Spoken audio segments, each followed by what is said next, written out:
ರೀತಿಯ ಒಂದು ಕೃತಿ ಹೊರಬರಬೇಕು ಅಂತಂದ್ರೆ ಅದರ ಹಿಂದೆ ಸಾಕಷ್ಟು ಪರಿಶ್ರಮ ಇರುತ್ತೆ. ಶ್ರೀಮತಿ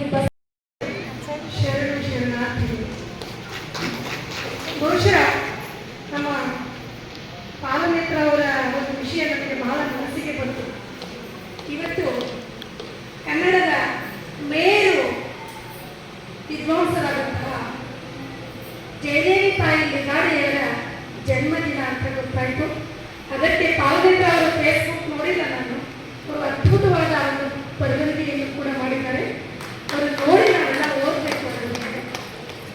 ಸರ್ಕಾರವೂ ಕೂಡ ಇದ್ರ ಬಗ್ಗೆ ಸ್ವಲ್ಪ ಎಚ್ಚರ ವಹಿಸಿ ಕೆಲಸ ಮಾಡಬೇಕು ಅಂತ ನಾನು ಕೂಡ ನಿಮ್ಮ ಧ್ವನಿಗೆ ಧ್ವನಿಯನ್ನು ಕೂರಿಸ್ತಾ,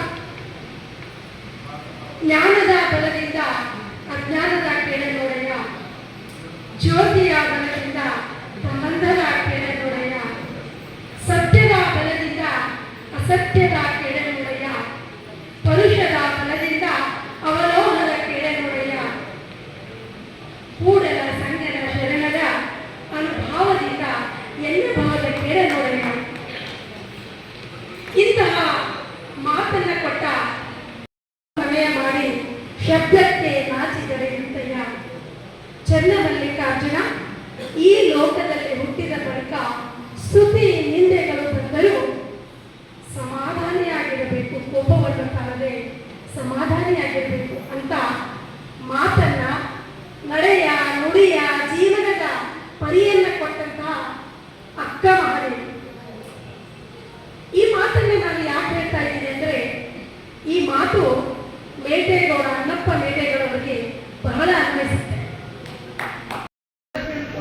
ಕೋಟೆ ಇಜ್ಜೆಗಳಲ್ಲಿ ಮೇಟಿ ಇಜ್ಜೆಯೇ ಮೇಲು ಅಂತ ಮೇಟಿಯ ಗೌಡ್ರು ಏನಿದಾರಲ್ಲ, ಅಣ್ಣಪ್ಪ ಗೌಡ್ರು, ಈ ಸಾಂಸ್ಕೃತಿಕ ಮತ್ತು ಸಾಹಿತ್ಯದ ರಾಶಿಯನ್ನ ಸಮಾಜದಲ್ಲಿ ತೆಗಿತಾ ಇದ್ದಾರೆ, ಆ ಬೆಳೆಯನ್ನ ಬೆಳೀತಾ ಇದ್ದಾರೆ. ಯಾಕೆ ನಾನು ಈ ಮಾತನ್ನು ಹೇಳ್ತಾ ಇದ್ದೇನೆ ಅಂದ್ರೆ, ತೆರೆಯ ಮಡಿಯಲ್ಲಿ ಇರುವಂತಹ ಅನೇಕ ಪ್ರತಿಭೆಗಳು ಹೇಳ್ತಾ ಇದ್ರು.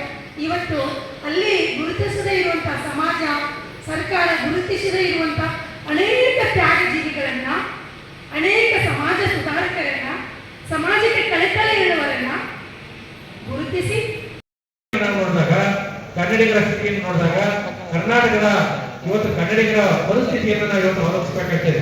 ಇವತ್ತು ರಾಜಧಾನಿಯನ್ನು ನಾವು ಕಳ್ಕೊಂಡಿದ್ದೀವಿ, ರಾಯಚೂರು ಕಲ್ಯಾಣ ಕರ್ನಾಟಕದ ಕೆಲವು ಭಾಗಗಳೆಲ್ಲ ಕಳ್ಕೊಂಡಿದ್ದೀವಿ, ಬೆಳಗಾವಿ ಪ್ರದೇಶದಲ್ಲಿ ಕನ್ನಡಿಗರನ್ನು ಕಳ್ಕೊತಾ ಇದ್ದೀವಿ, ಮತ್ತು ತಮಿಳುನಾಡು ಪ್ರದೇಶದಲ್ಲಿ ಇವತ್ತು ಕನ್ನಡಿಗರ ಸ್ಥಿತಿ ಇದೆ. ಇವತ್ತು ಕನ್ನಡಿಗರ ಸ್ಥಿತಿ ಏನಾಗಿದೆ? ಶ್ರೀಮತಿ ನಂದೀಶ್ವರಿ ಕಳಸಾರವರು, ಶ್ರೀಮತಿ ರೂಪಾ ದೇವರಾಜರವರು, ಶ್ರೀಯುತ ರಮೇಶ್ ಲಕ್ಷ್ಮಣರವರು, ಶ್ರೀಮತಿ ಸಂಗೀತಾ ಎನ್ನಾಳರವರು, ಶ್ರೀಯುತ ಮಲ್ಲಪ್ಪ ಮುಷ್ಟಡಿ ಜಾನಹಳ್ಳಿಯವರು, ಇಲ್ಲಿಂದ ಕಟ್ ಮಾಡ್ಕೋಬಹುದು. ಅಲ್ಲ ಹಿಂದೆ ಬನ್ನಿ, ಸ್ವಲ್ಪ ಹಿಂದೆ ಬನ್ನಿ.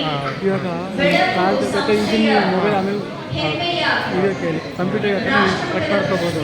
ನೀವು ಇಲ್ಲಿಂದ ತೊಗೊಂಡ್ರೆ ಏನು ಮಾಡ್ತೀವಿ, ಯಾವುದೂ ಸಿಗಲ್ಲ. ರಾಷ್ಟ್ರ ಮಟ್ಟದ ಪ್ರಶಸ್ತಿಯನ್ನ ಅತಿಥಿ ಗಣ್ಯರು ಕೂಡ ನೆರವೇರಿಸಬೇಕು.